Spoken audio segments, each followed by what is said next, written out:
Hi Trish. Hi Hi, Catch-Up Trish. Crew. Hi, Ketchup Crew. So, we recap of yesterday's chapters.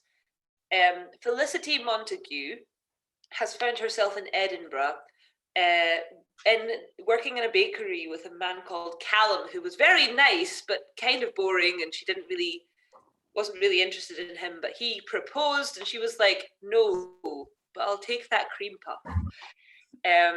And so she's gone down to London to see if she can spend some time staying with her down on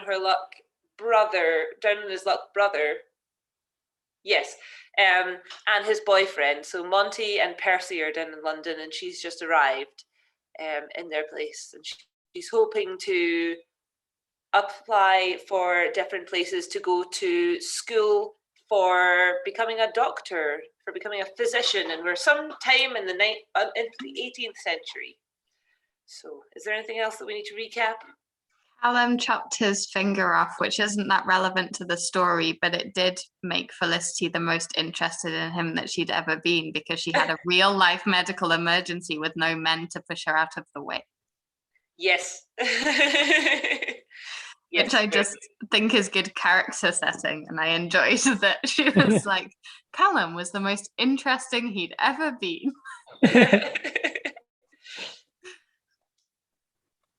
And oh, hi Lyric. Hi. Hi, sorry, I'm just agreeing with this and enjoying listening to Callum. Was like the most interesting he's ever been. I was telling Alex about that like 5 minutes ago. I was telling him how excited I am to come listen to Story. I say 5 minutes ago, probably longer ago than that, because that was just after Storytime started, but you know. Hello, Ainsley's face.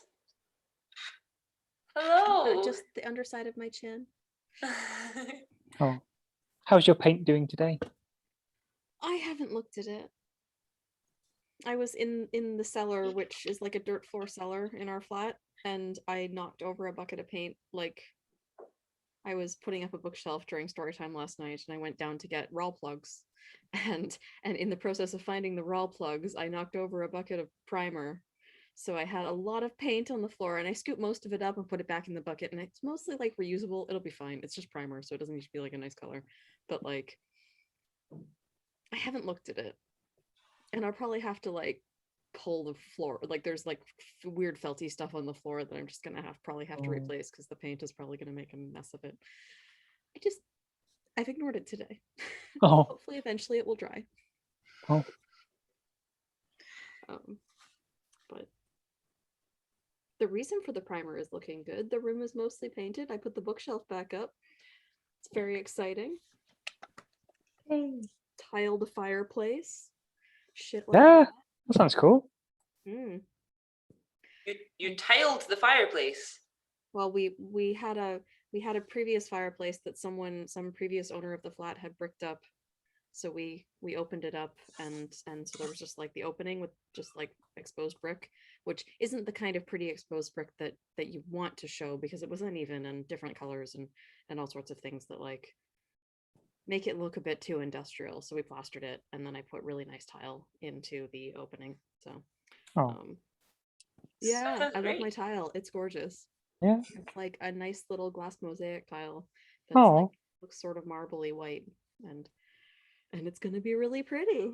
I want to see this now. I can post so nice. A picture. When we were on holiday over on the East Coast, I found a ceramic artist woman who does tiles, like lots, and with kind of lots of birds and swooshy movement in them. And she does like custom stuff. So she's done custom things for like the backsplash in people's kitchens and like behind stoves and things. And it's definitely too expensive, but goals. We were thinking about getting an artist that I've shown with a couple times to do a ceramic artist to do tiles for this. And then we eventually just decided that we couldn't afford to get enough of it to do what we'd like, but it may eventually happen. She does like gorgeous raku with plants that I loved. Sounds amazing. Um, yes, custom tiles. Expensive, beautiful. Very worthwhile, expensive.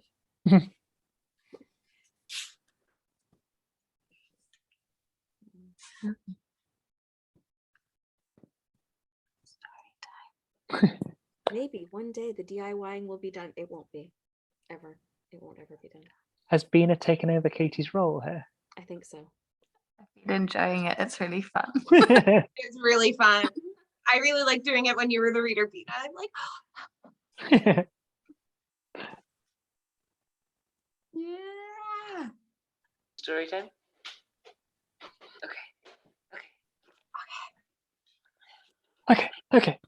Okay. So Bina's recording again, is that right? Okay. Well, But we're not all Frankie anymore, so mute yourselves. I feel like we're all a little bit Frankie though, right? Yeah, that's true. We all have a little bit of Frankie inside of us now. Gross. Yep. All right. Are you sitting comfortably? Then I'll begin. Now, we finished up with Felicity having just arrived at Monty and Percy's shit flat in London. And she's very sheepish about being there, and she says, sorry. And Felicity. Monty sits up and leans forward with his arms around his knees, looking very intently at me. Apologise for nothing. It has been made clear in many a letter you are always welcome with us. I was anticipating if you ever took us up on that offer, there would be some notice, so you'll have to put up with our current state of invalidity and concern for said invalidity. But had you written, I swear to God, our answer would have been board the first coach south. Thank God. Something I can be indignant about. It's far more comfortable than sentimentality. Many a letter, really. When Monty gives me a quizzical look, I fill in, you have not once written to me. I write. No, Percy writes me long, lovely letters in his very legible penmanship, and then you scrawl something offensive at the bottom about Scottish men and their kilts. Monty grins, unsurprisingly, but Percy snorts as well.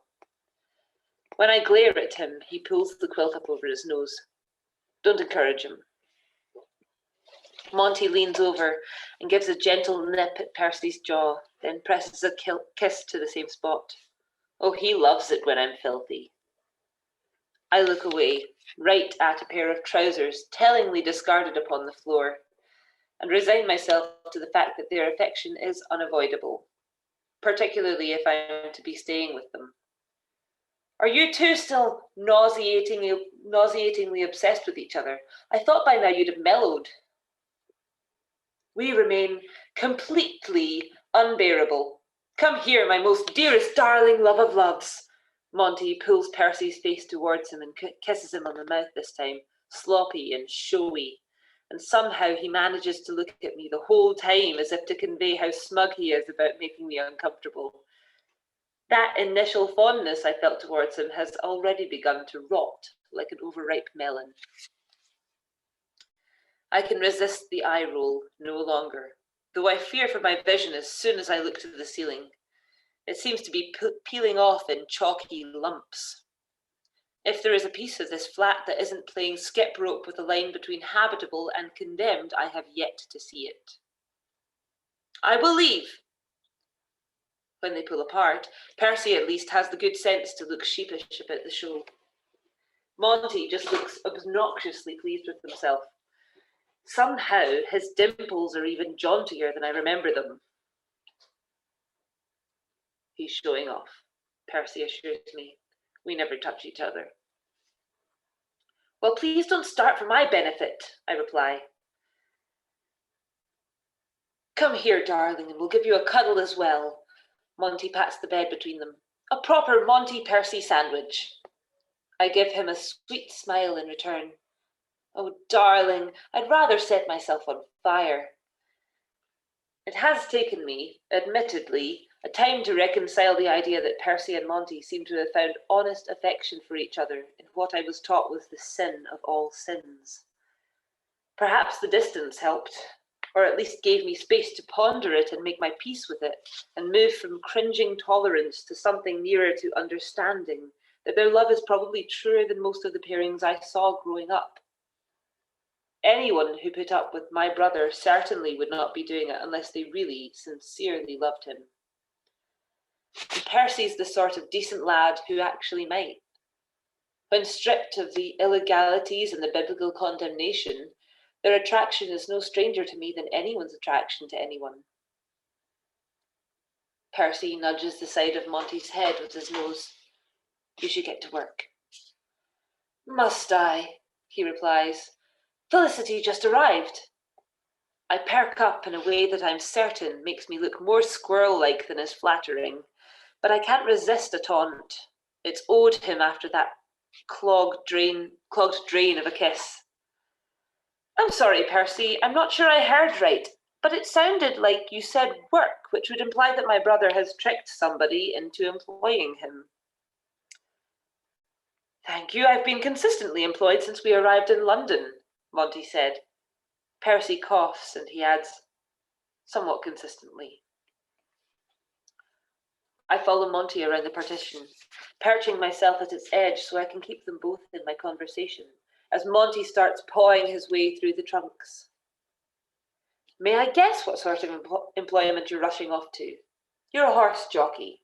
No, wait. A nightclub performer? A bare-knuckle boxer? A brothel bully? From the bed, Percy laughs.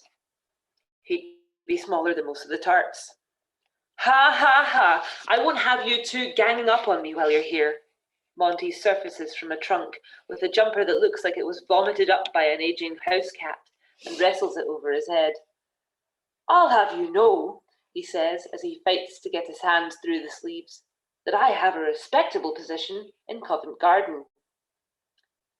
Respectable? I cross my arms. That sounds fake. It's not. It's very respectable, isn't it, Percy? He calls, but Percy has suddenly become occupied with a thread coming undone from the quilt. So tell me what it is you're doing respectably in Covent Garden, I say with an eyebrow arched over the neighbourhood. As a newly monogamous man, he pretends to not understand my emphasis on the notorious cruising grounds he once frequented. I play cards for a casino. You play for the casino? I stay sober, but pretend to be drunk to play against the men who actually are tipsy and win their money and give it to the house. They pay me a portion. I let out a bark of laughter before I can stop myself. Yes, respectable is the first word that comes to my mind when I hear that. Better than making plum cakes with your little plum cake, he returns with a sly grin. And suddenly, none of it is fun or funny any longer. It's the savage sniping of our youth, both of us jabbing gently until someone presses a little too hard and it draws blood. Monty might not sense the change in the weather, but Percy does, for he says sternly to Monty, "Be nice. She's only been here 20 minutes. Has it only been 20 minutes? I mumble, and Percy swats his hand at me. You have to be nice too. The road runs both ways. Yes, mother, I say, and Monty laughs, this time less at me than with me, and we trade a look that is, shall we say, not hostile, which is good enough. It takes Monty an excessively long time to dress. There's the jumper, mostly obscured by a jacket and an overly large coat, then heavy boots and fraying gloves, all topped by an adorably misshapen cap that I like to imagine Percy knit for him. It also takes him half a dozen false starts before he actually manages to reach the street.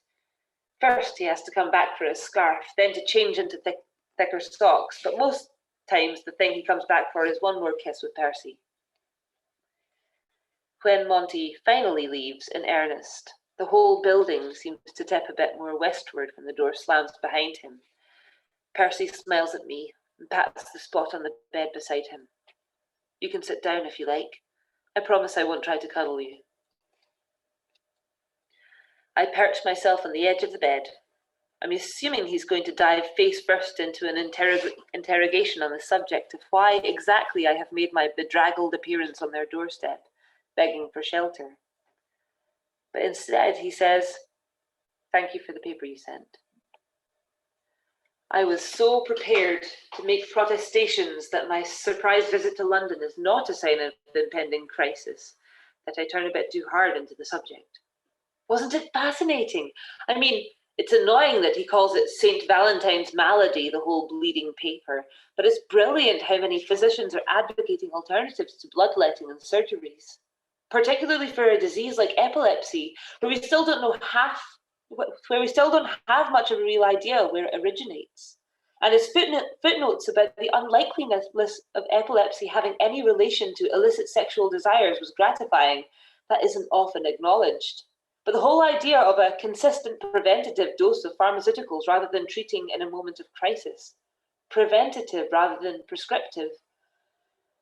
For a chronic illness, that doesn't manifest I trail off. I can tell Percy is struggling to follow so many words spouted so quickly and with so much vigour. Sorry, I'm rambling. Don't be sorry. I wish I had something intelligent to offer in return. Maybe when I'm a bit more... He waves his hand vaguely to indicate his current invalidity. Have you tried anything suggested? He makes a good case for quinine. Not yet. We don't have the money right now. But the Royal Academy of Music here in London will be looking for violinists in the fall. And one of the lads in my quartet is a student of Bonoccini and said he'd introduce me. I'm hoping something will come of that. He leans back against the headboard as he studies me, legs curling into his chest so that his toes are no longer hanging off the end of the bed. Are you all right? Me? Yes, of course.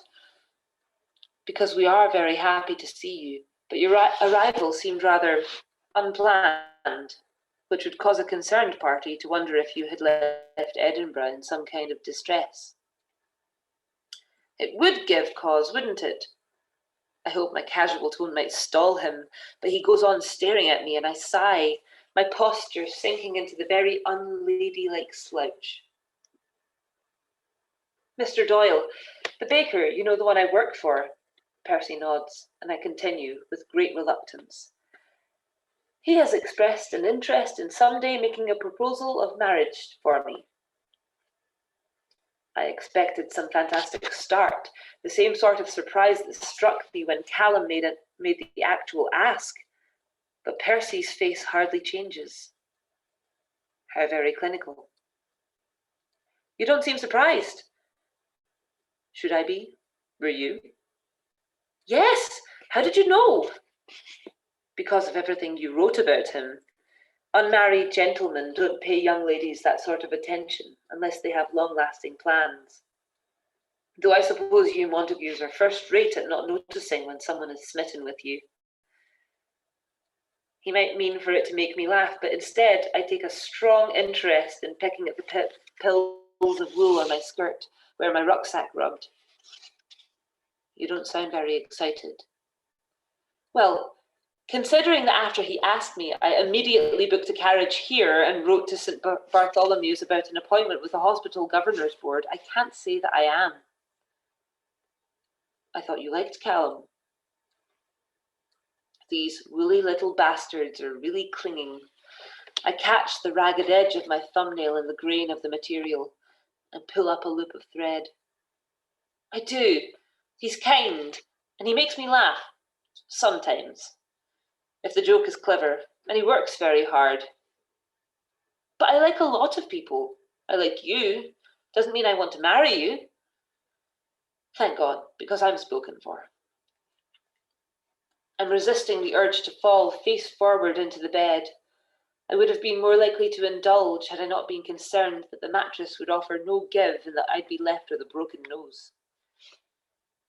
Callum is sweet, and he's helped me, but he thinks he's saving me from all my ambition, when really I can't see any future scenario when I come to be as interested in Callum as I am in medicine, or interested in anyone that much, or interested in doing anything other than studying medicine. I release a long breath, fluttering the fine hairs escaping my plate. But I could do much worse than a kind baker who owns a shop and worships me. In my experience, it's less gratifying for both parties if that worship is single-sided. Percy rubs a hand over his face. I can tell he's getting drowsy, and I think he might begin to retire, but instead he says, not to abandon the subject entirely, but can we return to something for a moment? What was that about the St. Bart's Hospital Board? Oh, the subject inspires me in an entirely different sort of anxiety than talking about Callum. I requested an appointment with the hospital governors. To be admitted as a patient? No, to make a petition to study medicine there. Though they don't know that's what I want to talk to them about. I may have implied that the meeting would be to discuss a financial donation I want to make at the hospital. I scrape my teeth over my bottom lip. It sounds far worse when I say it aloud, particularly to Saint Percy. Should I not have done that? He shrugs. You could have picked a less dramatically different reason. They're all going to wrench their necks from the shift in topic. It was the only way I could be sure they'd see me.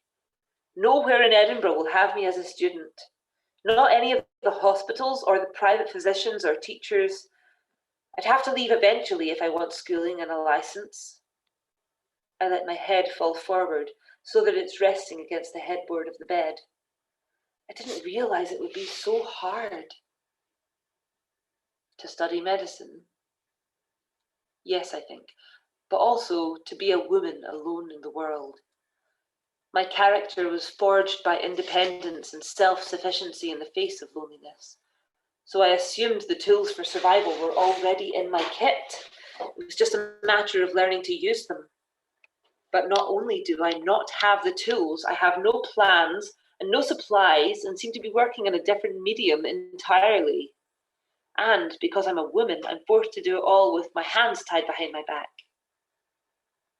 Percy shifts his weight and flinches, a shudder running up his arm and twisting his shoulder. I sit up. Are you all right? I'm sore. I'm always sore after a fit. Did you fall? No. I was asleep when it happened. In bed. Maybe I wasn't asleep. He presses the heel of his hand into his forehead. I don't remember. Sorry. I was feeling awake, but I'm getting fuzzy again, and I can't remember the last thing we talked about. You should sleep. Do you mind? Of course not. I stand up, smoothing out my skirt where it's gotten rucked up over my knees. I am more than capable of entertaining myself. Do you need anything? I'm all right. He burrows down into the blankets, the bed frame letting out an ominous creak. The weight of the day settles through me, exposed to the freezing winds as I rode the Imperial of the coach down from Scotland, reeking of the horses relieving themselves and the man next to me asking again and again for my name, where I live. Why won't I smile? I'm weary and cold, and Percy is a soft place to land. Could I? He opens his eyes, and I suddenly feel very small and meek, a child begging to crawl into bed with her mother when she's woken at night by frightful dreams. But I don't even have to ask. He tosses back the quilt and slides over to make room for me. I kick my boots across the floor and strip off my coat, but leave my jumper on, then lie down beside him, pulling the quilt over us both. I roll over onto my back and let the silence settle over us like a fine layer of dust before I say, my face to the ceiling, not entirely certain Percy is still awake. I've missed you, both of you. I can hear the soft smile in his voice when he replies, I won't tell Monty. The appointment at St. Bart's is confirmed for a week after I arrive in London. Somehow, the address in Murfields didn't tip them off to the fact that I haven't any spare coinage to be tossing at their establishment. I have a half-hour slot just before they recess for lunch, so they'll all be hungry and irritable and disinclined to rule in my favour. I sleep as well as a girl can hope to the night before a meeting that could change the course of her life.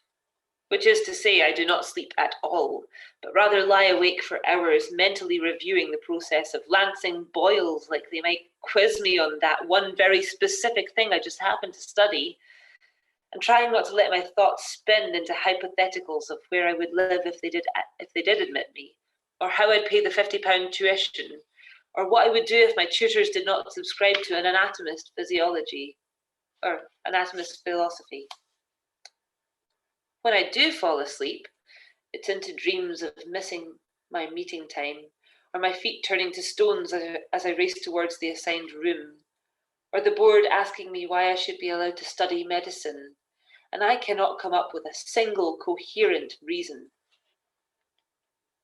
"Why are you here, Miss Montague?"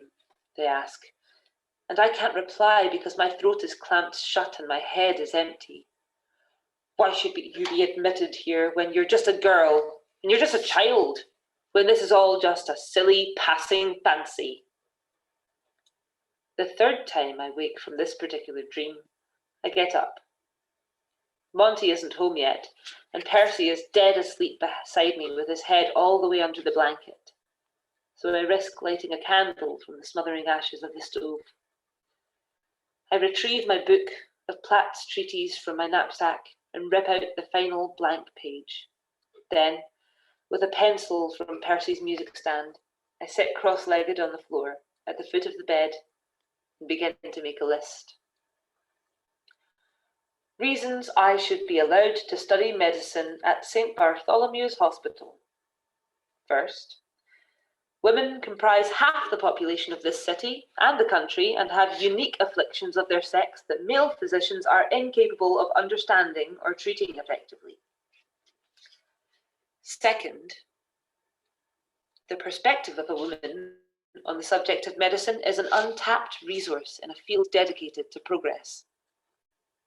Third, women have been practicing medicine for hundreds of years and have only been excluded in this country in recent history.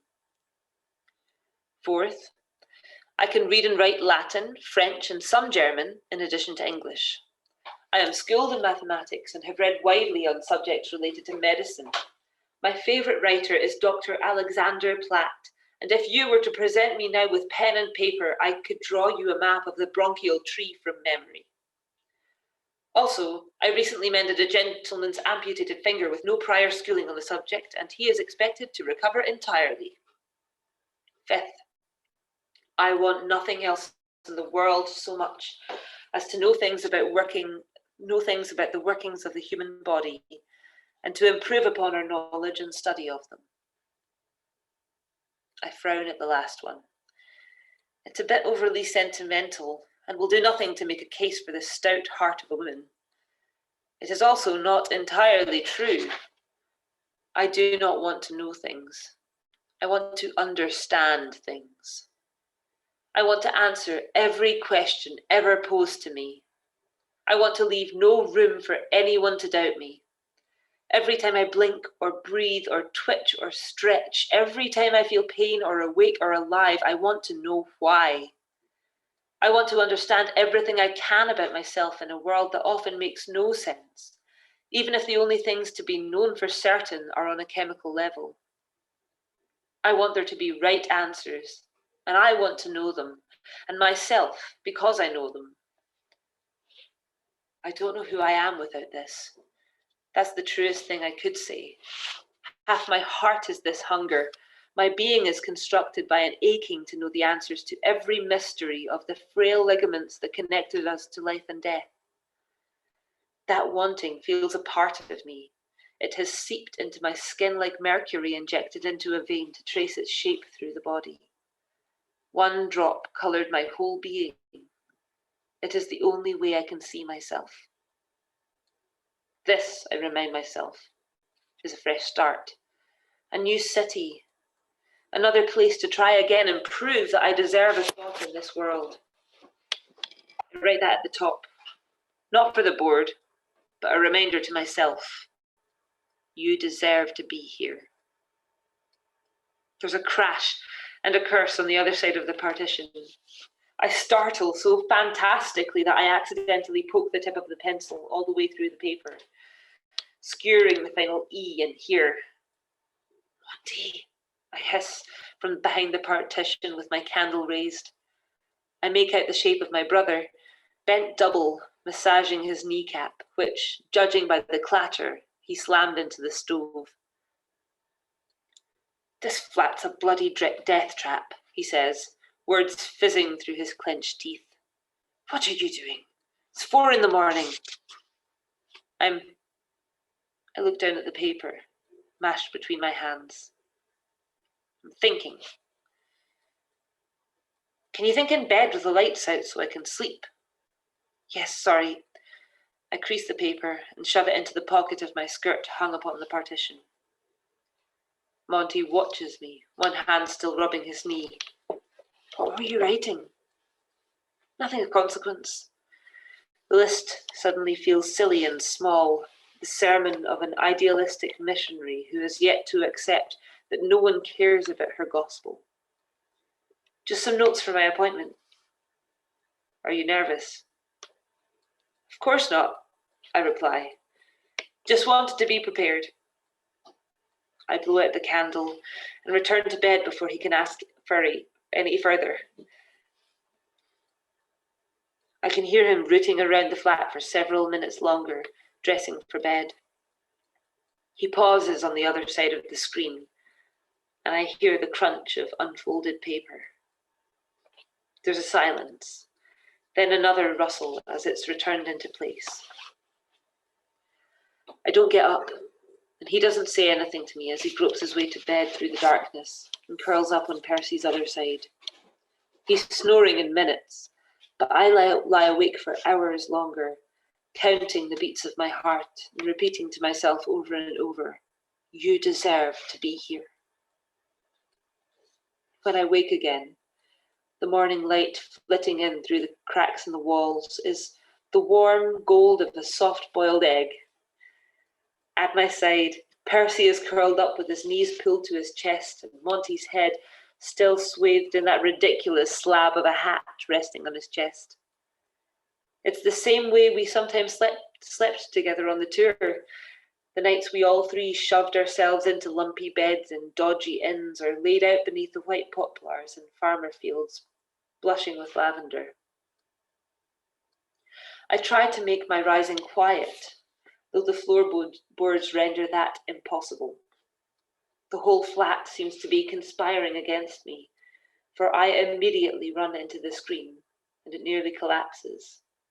It's a testament to how exhausted they both must be, for Monty continues to drool into Percy's nightshirt, and Percy doesn't stir. There's no room for true privacy in the tiny flat, and though I've shared tighter quarters with these two lads, I'm not about to strip to my skin in the middle of the room and pretend as though my modesty is as easy to put out of sight as it was when we were stowed away together in the bowels of the Jebek. I managed to change into fresh underthings on the other side of the screen without disrobing entirely, though I bang my elbow hard at least 3 times on 3 separate things and almost tip over like a falling tree when I catch my toe in the hole of my petticoat. When I tie my pockets around my waist, I check to make certain the list is still there. It is, though in the right rather than the left where I put it. Monty remains a terrible thief.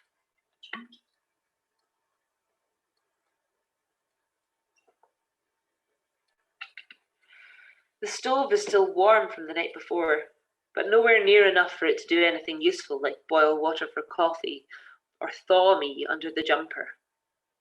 I throw on a pair of logs and blow until they catch, then wrap myself in my brother's coat before crouching with my back to the belly of the stove, waiting for the heat to become too much to sit so close, and listening for chimes down the road, though I know from the light it's still early. but it's more comfortable to worry about being late to the meeting than to worry about the meeting itself. There's a creak behind me. First from the bed ropes, then the floorboards, and Percy comes around the screen, wrapped in a battered dressing gown that looks as though it was made in the previous century for a man half his height.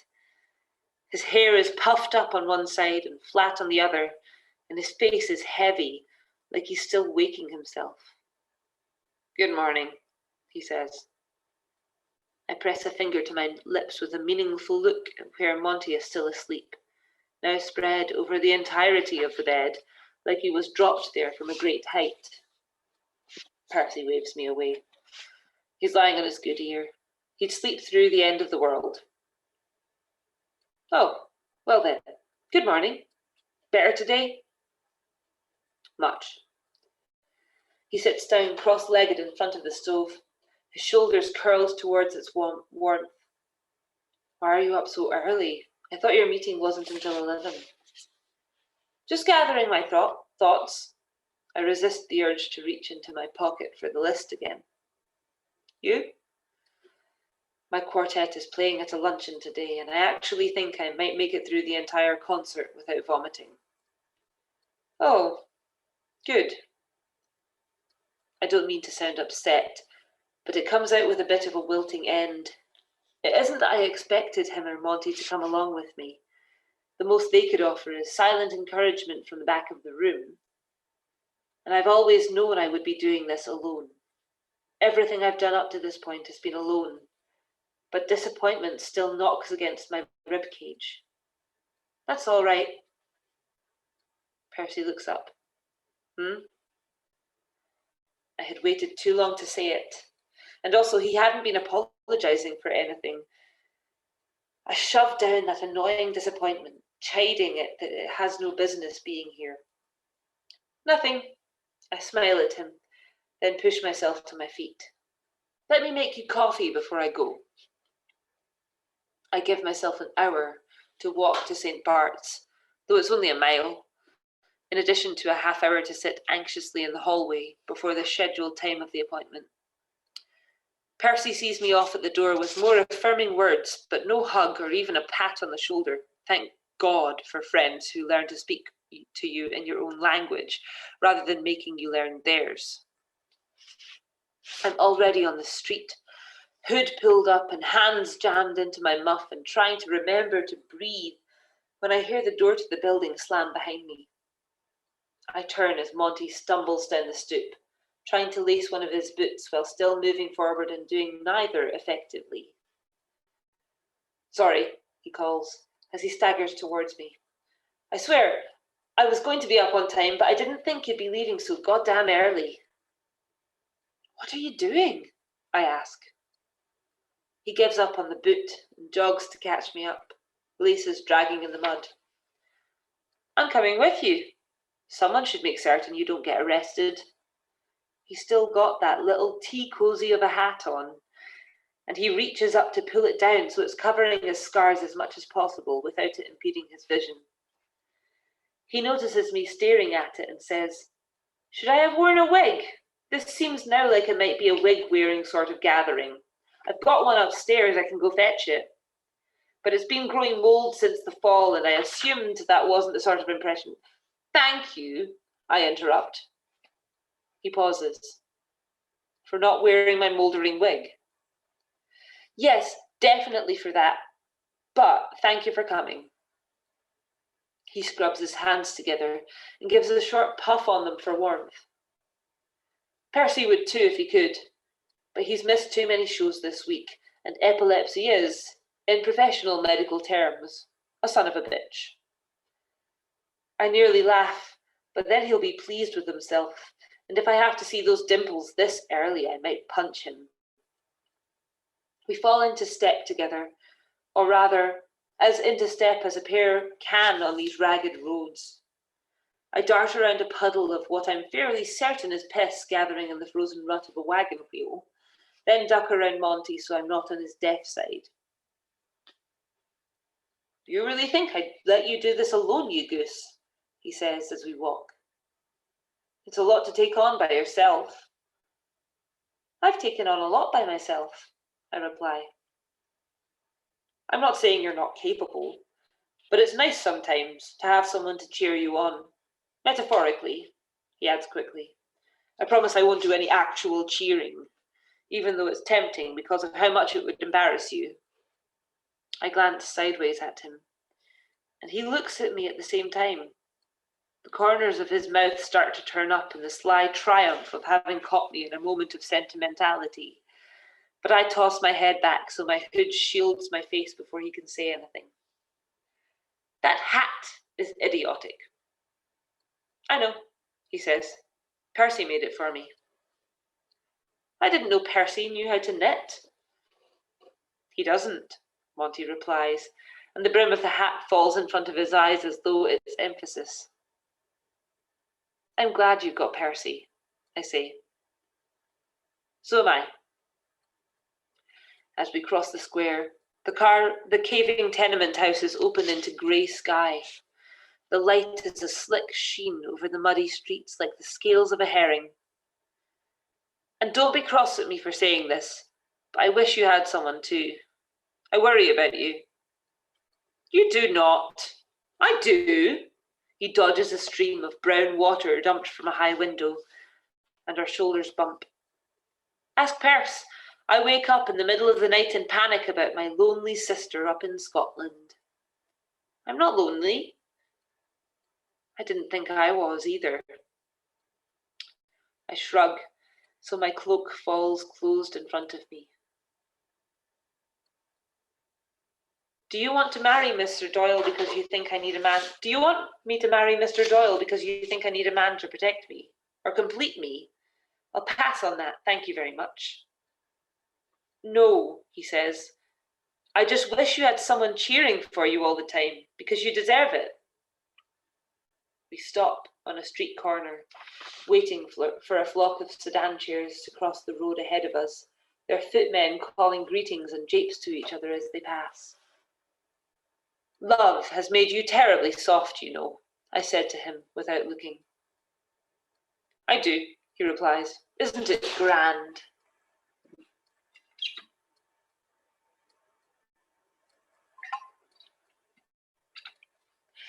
At 11 o'clock, Monty and I are shown into St. Bartholomew's Great Hall by a spotty adolescent clerk with too much powder cracking along his hairline. It's a high-ceilinged, gold-leafed room with 2 levels of windows framed by dark wooden plaques, the names of donors painted in long, neat rows. Men. All of them men. A portrait of St. Bartholomew hangs over a marble mantelpiece, his blue robe one of the only spots of colour in the dark room. It would be more impressive if we had not walked through the filthy hospital ward, where haggard nurses shook lice out of grey linens. Buckets of waste were carried around by patients forced to work to earn their keep, and a man I assumed was a surgeon screamed at a woman about using the name of the Lord in vain to get here. The hallways reeked of sickness, intertwined with the sharp metallic tang from the meat market it adjoins. All this grandeur seems like appalling waste. But I'm here. My heart hiccups. I am about to speak to a board of hospital governors. I've never made it this far before. There are a few rows of chairs lined up before a tall wooden bench, behind which sits the governors. Them I do find impressive, though aside from their wigs and fine clothes, is likely to do with the fact that they are men in a large group, which always ignites some sort of primal fear in me. Flanked as they are by busts of the governors before them, and loomed over by all those names along the walls, I feel generations of men who have kept women from their schools staring down at me. Men like this never die. They're chiselled in marble and erected in these halls. Monty settles himself in one of the chairs and puts his feet up on the one in front of him. The clerk nearly faints. I consider chiding him, but I would rather my first impression with these men be that of a not be that of a stern governess correcting her overgrown man-child on his manners. While I, in tartan and wool and work boots, am in no place to be casting judgment upon anyone's fashion. His trousers have more holes than I noticed on the walk here, one distressingly near a sensitive area. He could have gone to a bit more effort not to look waifish.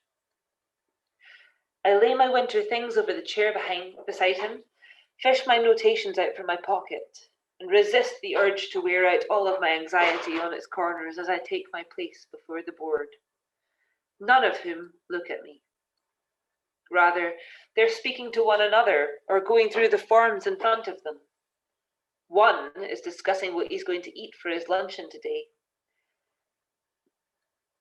Another laughs at a joke from his fellow about the horse racing bets. I feel small enough without being made to wait for them to decide they're ready to address me. So I speak first. Good morning, gentlemen. Perhaps not the best strategy, but it gets their attention. That and Monty hisses a hush from the back like we're in school. I almost turn to glare at him, so much for the promise of not embarrassing me. But the men are starting to look my way. They're all old, all of them fair-skinned and robust. At the centre of the table, the gentleman with the largest wig folds his hands and surveys me. Miss Montague, good morning. I take a breath, and it sticks in my throat like cold porridge. Good morning, gentlemen. And then I realise I have already said that, and nearly turn on my heel and dash from the room in panic. You are Felicity Montague, I remind myself, as I take another porridgy breath. You have sailed with pirates and robbed tombs and held a human heart in your hands and sewn your brother's face back together after he got it shot off over said human heart. You have read De Humani Corporis Fabrica 3 times, twice in Latin, and you can name all the bones in the body, and you deserve to be here. You deserve to be here. I glance down at where it's written upon the top of my list. You deserve to be here. You deserve to exist. You deserve to take up space in this world of men. My heart begins to even itself out. I take a breath and it doesn't stick. I push up my spectacles and look at the board. And then, of course, I say, good morning, one more time. One of the governors snorts, the same mutton-faced man who was boasting about the chops he was about to eat as soon as they're finished here, and it sets off a flare inside me. I square my shoulders, raise my chin, and say with as much confidence as I can muster, I have come today to petition the board on the matter of granting me permission to study medicine at St. Bartholomew's Hospital. I glance down at my notes again, ready to launch into my first argument, with only a small reminder of what that argument is. But the wigged chairman, who seems to speak for the group, interrupts. I'm sorry, I must have the wrong appointment. When I look up, he's flipping through his papers. I was told this was to discuss a donation. Higgins? No, sir, that's right, I say, nearly knocking Higgins the clerk out cold as I throw an arm up to halt his scurry forwards from the back of the room. The chairman looks at me, and I amend. I mean, it's not right. Are you Felicity Montague? Yes, sir. And you scheduled this appointment to discuss a financial donation you wish to be made from a late relative's estate? Yes, sir, but that was a pretense in order for the board to see me. So there's no money? The chops man whispers to his neighbour. The chairman folds his hands and leans forward over them, his eyes narrowing. You felt the need to seek refuge in a pretense?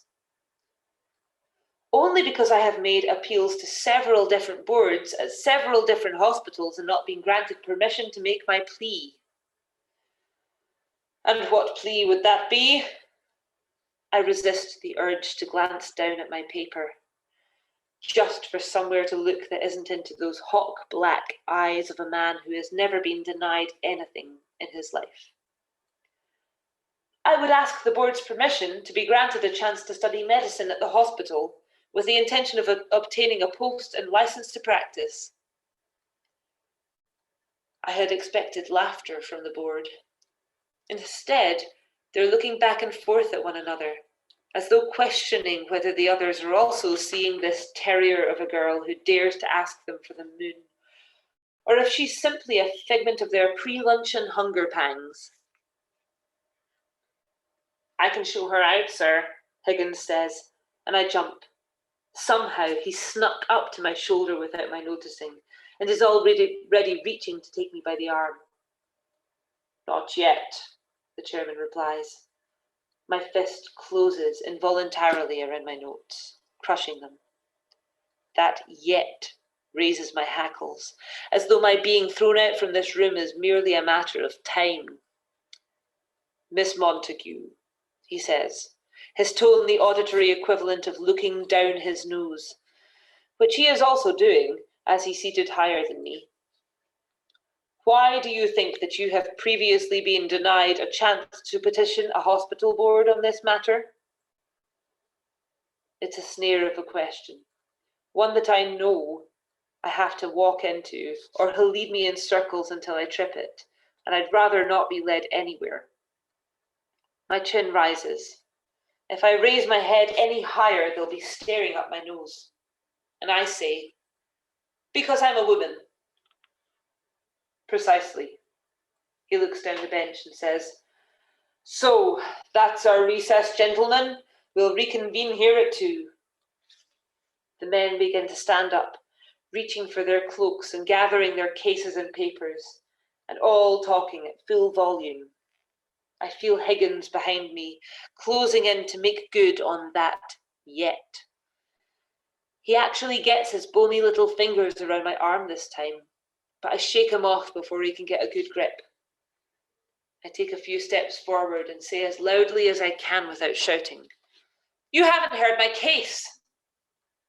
The chairman tosses his cloak over his shoulders and gives me a smile that he likely thinks is kind, but is, in fact, the smirk of a man about to explain something to a woman that she already knows. There's nothing more to hear. Your case is contained within that single statement. You are a woman, Miss Montague, and women are not permitted to study at the hospital. It's our policy. I take another step towards the bench. That policy is antiquated and foolish, sir.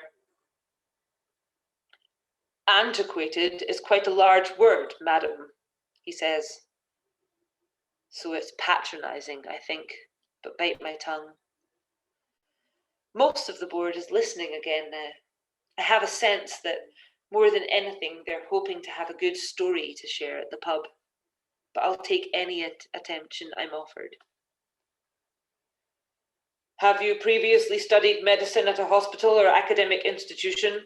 The chairman asks. No, sir. Have you had any kind of formal schooling? He's baiting the water again, and the best I can do is sidestep. I was educated at home, and I've read quite a lot of books. That isn't healthy for you, one of the other men interrupts.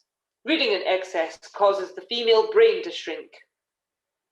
Oh, for God's sake, I burst out, my temper snatching the reins. You can't actually believe that. The man leans backward, as though I've frightened him, but another leans in to add, if you've read so many books, why do you need a hospital education? Because a hospital education is required in order to obtain a license and establish a practice, I say.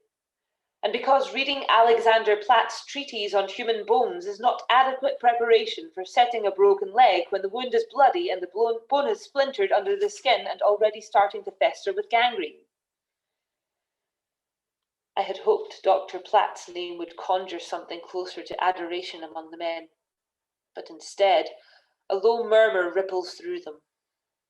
A man on the end with a pointed chin and tufts of coarse blonde hair sticking out from under his wig raises his eyebrows. Then let a man set the bone and let the woman see the injured has a good meal and a bed, the chops man murmurs, loud enough for everyone to hear.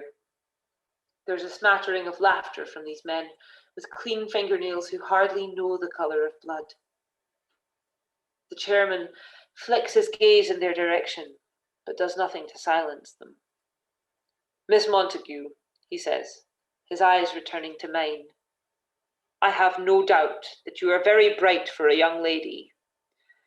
But even if we were to consider admitting a female to our student ranks, the cost of necessary arrangements for her. What arrangements, sir? I demand. Well, to begin, she would be unable to attend anatomy dissections. Why? Do you think my nerves so weak and fragile that I could not handle the sight? The women on the streets of London witness more death and dying in a single day than you likely have in your lifetime. I have yet to meet a woman with a stomach for the sort of dissections we undertake, he says, not to mention the nakedness of the male form, which would be inappropriate for you to see outside the bonds of marriage. He glances over my shoulder at Monty, who raises his hand and says, Brother, as though that's the most important matter to set straight here. I resist throwing something over my head and hoping it catches him in the nose, and instead remain focused on the chairman. I can assure you, sir, I would not become hysterical. You seem hysterical now. I'm not, I say, annoyed that my voice pitches on the second word. I'm speaking passionately. Not to mention the concessions that would have to be made so the male students would not be distracted by the presence of a woman. One of the other men adds, and the rest of the board nods in support of what an excellent nonsense point he has made. It takes every ounce of strength in me not to roll my eyes. Well then, you might consider covering up table legs lest the mere reminder of the existence of the female form send your students into an erotic frenzy. Madam, the chairman begins, and I can feel Higgins right over my shoulder again. But I press on, using my argument as a plough this time. Women make up more than half the population of this city, this country, and the world. Their intelligence and ideas are an untapped resource, particularly in a field that claims such a commitment to progress. There is no proof women are unequipped to study medicine. Quite the contrary. Women have been practicing medicine for hundreds of years and have only been excluded in recent history. Surgery became regulated by institutions run by men. Institutions that are now so bogged down in bureaucracy that they have ceased to serve even their most basic functions for those in need. I hadn't planned to say that, but the stink of the hospital wards is still in the back of my throat.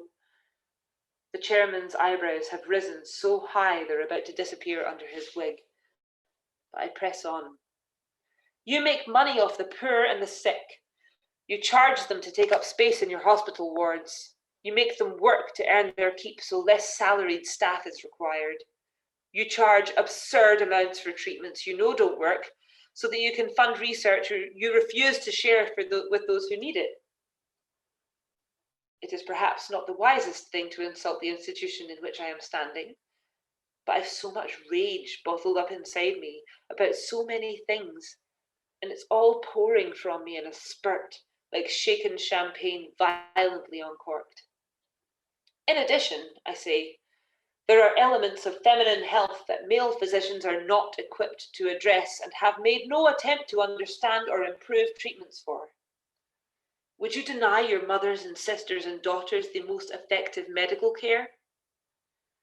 There are no treatments women are denied because of their sex, the chairman interrupts. We treat female patients here the same as we treat men. That's not what I'm talking about. I'm talking about a lack of any research to provide relief from the debilitating pain that regularly restricts the most basic tasks of daily life for women. I don't know what you're referencing, madam, the chairman says, his voice raised over mine. I'm talking about menstruation, sir, I shout in return. It's like I set the hall on fire, manifested in venomous snakes from thin air. Also set that snake on fire and then threw it at the board. The men all erupt into protestations and a fair number of horrified gasps. I swear one of them actually swoons at the mention of womanly bleeding. Higgins snatches his hand back from my shoulder. The chairman has gone bright red. He slams a book against the desk, trying to cram a lid over the Pandora's box I have flung open. Miss Montague, we will hear no more protestations from you. Based on your insubstantial and frankly hysterical case made before us today, I could not in good conscience allow you to enroll as a student here. You can see yourself out or I'll have Higgins escort you. I want to stay. I want to keep fighting them. I want to be allowed to finish the points upon my list. I want to tell them how I stole medical treaties from the bookshop in Chester because the seller wouldn't let me buy them.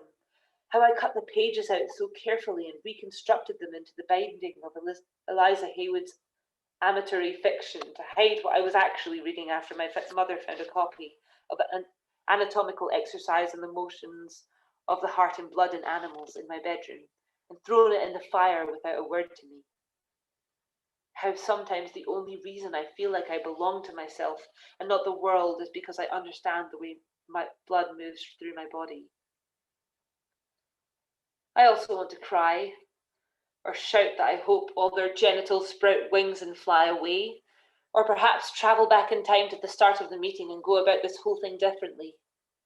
I want to shut up the small, nasty voice in my head whispering that maybe they're right, and maybe I am unsuited for this, and maybe I am hysterical. Because even though I don't think I am, it's hard to be raised in a world where you're taught always believe what men say without doubting yourself at every step. Before Higgins can at last get a good grip on my arm, I push past him, not waiting for Monty or looking backward at the governors or the Great Hall.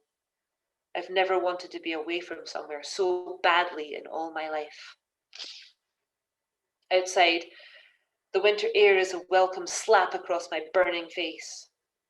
I plough through the hospital courtyard, past the line at the dispensary and the nurses emptying sludgy buckets into the gutter, until I'm through the gates and out onto the street. The cold has pried the tears from my eyes, though it's easier to blame them on the winter than humiliation. I stop on the pavement so suddenly that I force a sedan to redirect its course. A dog on the lead of a vagrant growls at me. I pull my sleeves up over my hands and press them against my face, my nails digging hard into the forehead. A gust of wind carries a sprinkling of snow off the hospital wall and deposits it on the back of my neck. It feels greasy and clogged with soot, but I let it melt in a slow trickle down my spine, imagining each vertebra as it passes, counting bones with every breath. Running footsteps slap the stones behind me. I drop my hands from my face as Monty comes barreling out of the gates, stopping short when he realizes I haven't made it any farther than that. My cloak and muff, abandoned back in the great hall, are slung over his arm. He extends them to me, and when I don't move to take them, he makes an awkward toss of the cloak around my shoulders. He starts to wedge the muff in between my elbows, rethinks it when he realizes how close this puts him to accidentally grabbing my breast, and instead lets his hands fall, the muff hanging limp at his side. We look at each other. The city boils around us. I want to strike flint and set it aflame, burn everything from the sky down and start the world over. Well, Monty says at last. Well, that didn't go quite as planned.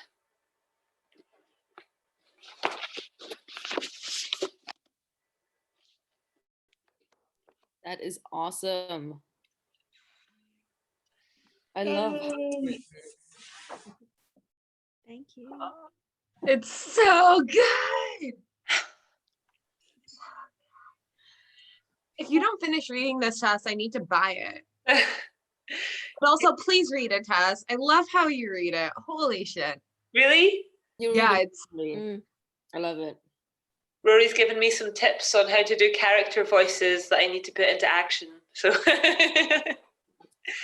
he's very good at that kind of stuff. So, but I've checked my work rota, and I do have the next 3 days, like Tuesday, Wednesday, and Thursday next week available. If you guys want to, if it's not like monopolizing the space, I can continue with it if you guys want. read it. Please, please, please read, Tess. Okay. Yay! Oh, look at we Mike. No. It's so long since we've had a story time nap time person. I'll take it as a compliment. Frankie always did. Yeah. I just love the bit where she's like, I'm talking about menstruation, and everything goes to shit. Men are like falling over, fainting. They all claim to be doctors and claim that she's the one who's hysterical, and they're like, menstruation. Yeah, you can't handle the male form. Like, you would be distracting to male students, and we can't handle menstruation. Also, the fact that it's only male cadavers that they're gonna cut up and learn anatomy from is such bullshit. Yeah. Like, Yeah. Well, it would be indecent to cut up a lady. Might accidentally learn about something like menstruation. There were so many really quotable parts of this shit.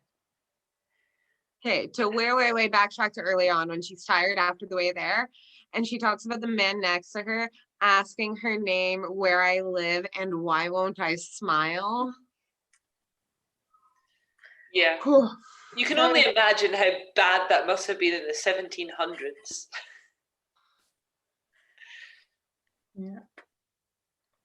Yeah. There are two other parts I wrote down. I took some notes. notes. It was Holy mostly shit, we have notes. well, it was three things that really stood out to me. So that was one of them.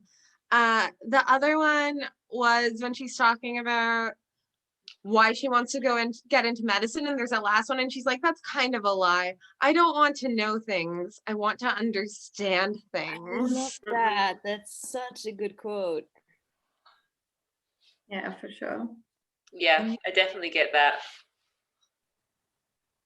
Yeah. Oh, that was so good. And then when that was brought back in context later, talking about how she feels like she belongs more because she can understand how the blood moves through her body.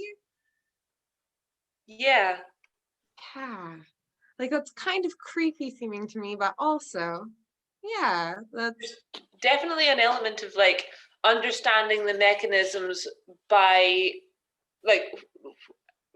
which your body works, or by which anything works, gives you kind of like ownership over them in a more real way, right?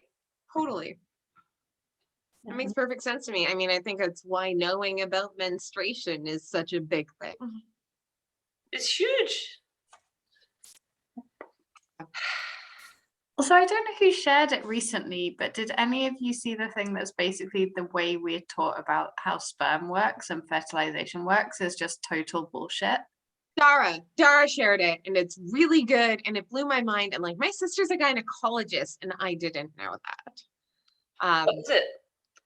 So, Bina, have you watched it more recently than me? Can you explain this not poorly? I can try. So basically, the whole notion that it's this like survival of the fittest race to the egg between the sperm is total bullshit.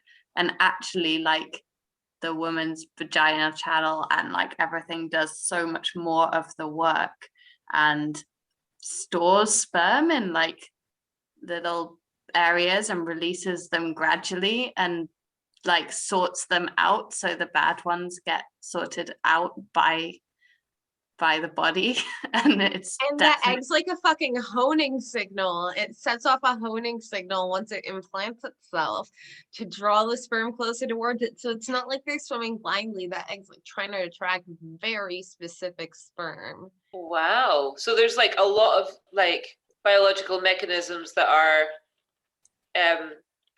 like coming from the female body that have nothing to do with any of this like bullshit about sperm being like in a race with each other. yeah. Apparently sperm aren't even that good swimmers in that like you're cramping and stuff like that. At least that's my understanding of it. Is supposed to help like flow sperm up to where you want it to go. And that's part of your body having its periods with, you know, cleaning things out. And then before that, if you get cramping during ovulation, I guess it's probably the like, hey, sperm, come on up here, guys. But as grossly as possible. I am so yeah. glad that we're giving the catch-up crew sperm chat. Well, Yeah, there's a I just didn't paper- even know that was remotely a thing. Like the way it's always discussed is that sort of the female body is this like passive recipient of like we release an egg and that's it. Like that's all we contribute to the process. And the masculine bullshit around like are your sperm good swimmers and all of that kind of nonsense is like just even more bullshit than I initially thought. There's this person who wrote a paper on it called The Fertilization Fantasy, and it talks about the knight in shining armor complex and being the first one to rescue the princess. And it's like the first sperm to get the egg wins princess, and then they get to procreate. Like it's literally the procreation story, but in that. Wow. Highly recommend watching it. It's a very informative video and is very well done and broken down in very understandable way with good animation. That's awesome. I will check it out. I'm gonna go to bed. Good night. Thank you so much. It Well, was we so should say goodnight to the catch-up crew. good Okay. night, catch-up crew. Good Catch-up sleep, crew. good lessons. Catch-up crew. You deserve to be here.